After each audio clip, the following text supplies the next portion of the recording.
Hello friends, आज हम पंजाब की बहुत ही फेमस सी ये एक रेसिपी बना के तैयार करेंगे।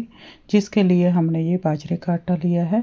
आप इसे गेहूं के आटे या फिर मकई के आटे से भी बना सकते हो, लेकिन हम इसे और हेल्दी बनाना चाहते हैं क्योंकि हमारे बच्चे ये चीज़ें खाना ही भूल गए। हम शहर में रहते हैं तो ये सब चीज़ें बच्चों ने छोड़ दी है। गांव में रहते थे तो सभी खाते थे, लेकिन आज हम बच्चों को वही बना के देंगे कि हम कैसे बचपन में ये चीज़ें खाते थे।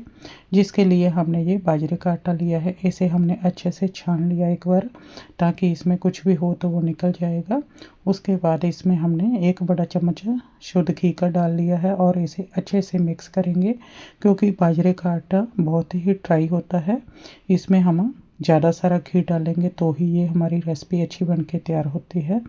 आप चाहो तो बिना घी के भी बना सकते हो, जो घी नहीं खाते, लेकिन घी थोड़ा सा ज़्यादा डालेंगे तो ये बहुत ही ज़्यादा अच्छा बन के तैयार होगा। अब इसमें हम गर्म पानी डाल के इसका आटा गूंद लेंगे, क्योंकि अगर हम ठंडे पानी से इसका आटा गूंदेंगे तो ये आटा आपस में जुड़ता नहीं है, मतलब कि इसमें बाइंडिंग नहीं आती। अगर हम थोड़ा गर्म पानी डालते हैं तो ये अच्छे से इसमें बाइंडिंग आ जाती है और इसका सॉफ्ट सा डो लगा लेंगे। जैसे कि ये थोड़ा सा ठंडा होगा तो ये थोड़ा सा और हार्ड हो जाता है, तो हम इसे थोड़ा सा सॉफ्ट ही आटा लगा के तैयार करेंगे। क्योंकि ये आटा की रोटी बनानी थोड़ी सी मुश्किल होती है, ये आपस में जुड़ती नहीं है, ये चकला बेलन से नहीं बनती। या तो फिर इसे हाथ से बनाएं या फिर आपको हम बताएंगे कैसे बनाते हैं। बहुत ही आसान तरीके से इसे बना के तैयार करेंगे। अब इसमें से हमने एक बड़ी सी लोई ले ली है। इसे गूंद के रखने की ज़रूरत नहीं पड़ती, बस एक लोई बनाने के लिए इसको आटे को थोड़ा सा मसल लो तो फिर इसकी लोई बना लो।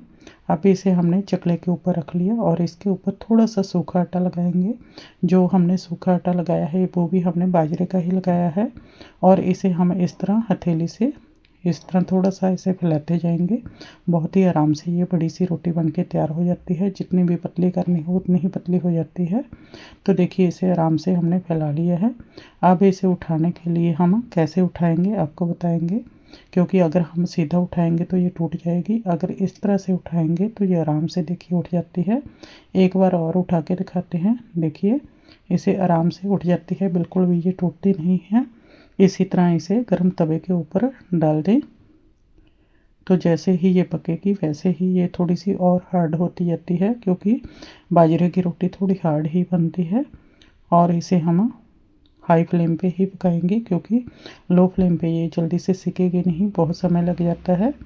और इसे हम इस तरह दोनों तरफ से अच्छे से सेक लेंगे।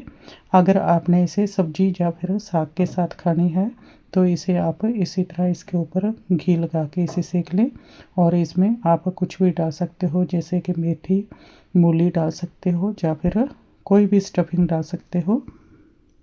उसको आटे में गूंद के अगर बनाते हो तो इससे पराठा बन जाता है।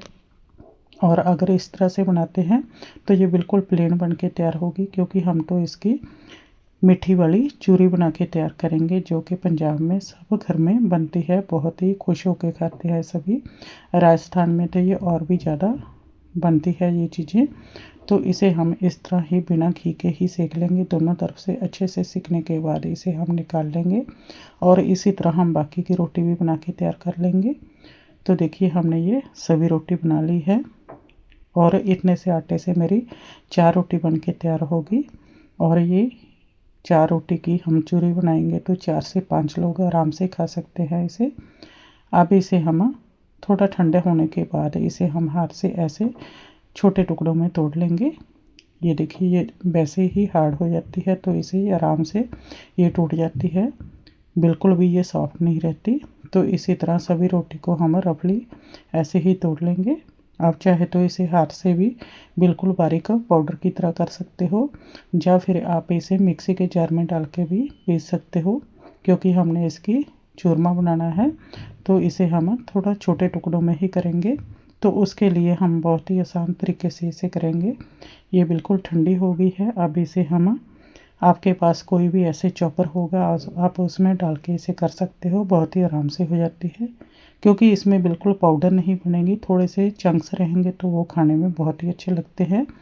तो हम इस तरह इसमें एक बार में आधा ही डालेंगे, पूरा नहीं डालेंगे। अब इसे ऊपर से ढक्कन लगा के इसे हम चॉप कर लेंगे। जैसे कि हम प्याज या फिर टमाटर की प्यूरी बनाते हैं उसी तरह इसे भी हम इस तरह इसे चला लेंगे। तो देखिए इसे दरदरा सा हम पीस लेंगे। ये 1 से 2 मिनट में ही बन के तैयार हो जाती है। तो देखिए इसे हमने कर लिया है एक बैच को, और इसमें बीच बीच में थोड़े से चंक्स हैं, वो खाने में बहुत ही अच्छे लगते हैं। अभी इसे हम निकाल लेंगे। इसे हम पैन में ही डाल लेंगे क्योंकि हमने बाद में भी पैन में ही डालना है। तो इसे अभी हम पैन में डाल देंगे। कुछ लोग इसे बाद में दोबारा से भूनते नहीं हैं, उससे भी ये बन के तैयार हो जाती है, लेकिन अगर इस तरह भून के बनाएंगे तो और भी ज़्यादा ये टेस्टी बन के तैयार होगी। तो देखिए मैंने दूसरे वाला बैच भी कर लिया है वैसे ही। तो ये भी हमने उसी तरह, इसमें छोटे से चंक्स रह गए हैं, वैसे ही हमने इसे पैन में डाल लिया है। अब इसे गैस के ऊपर रखेंगे और इसे लो फ्लेम पे अच्छे से भूनेंगे। अभी हम इसमें और कुछ भी नहीं ऐड करेंगे, इसी तरह हम इसे लो फ्लेम पे 3 से 4 मिनट तक भून लेंगे ताकि इसमें और ज़्यादा अच्छा टेस्ट आ जाए। तो देखिए हमने 3 से 4 मिनट तक इसी तरह चलाते रहेंगे और नीचे से ये जलने नहीं देंगे क्योंकि बहुत ही ड्राई होता है ये आटा। तो देखिए ये बिल्कुल पाउडर की तरह लग रहा है, तो इसमें खूब सारा घी डालना पड़ेगा। अभी बीच में हमने इस तरह थोड़ा सा खड्डा सा बना दिया है। अब इसमें हमने एक बड़ा सारा चम्मच भर के घी का डाल दिया है और इसे हम अच्छे से इसमें मेल्ट कर लेंगे और पूरी इस चूरमे में हम मिक्स कर लेंगे। इसे डालकर बहुत ही टेस्टी ये चूरमा बन के तैयार होता है। तो इसे हम अच्छे से मिक्स कर लेंगे इसमें, और गैस की फ्लेम को लो ही रखेंगे, हाई फ्लेम पे नहीं करेंगे बिल्कुल भी। तो देखिए इसी तरह हम इसे चलाते रहेंगे। जैसे ही ये घी में अच्छे से मिक्स होगी, ये थोड़ी सी गीली हो जाएगी और ये अच्छे से भुन भी जाएगी, इसका टेस्ट और बढ़ जाएगा। तो देखिए इसे हमने अच्छे से मिक्स कर लिया पूरे चूरमे में घी को। और आप एक बार इस तरह से बनाओगे तो आप बार बार इसे बना के अपने बच्चों को खिलाओगे और बड़ों को भी, क्योंकि ये बहुत ही टेस्टी बनती है।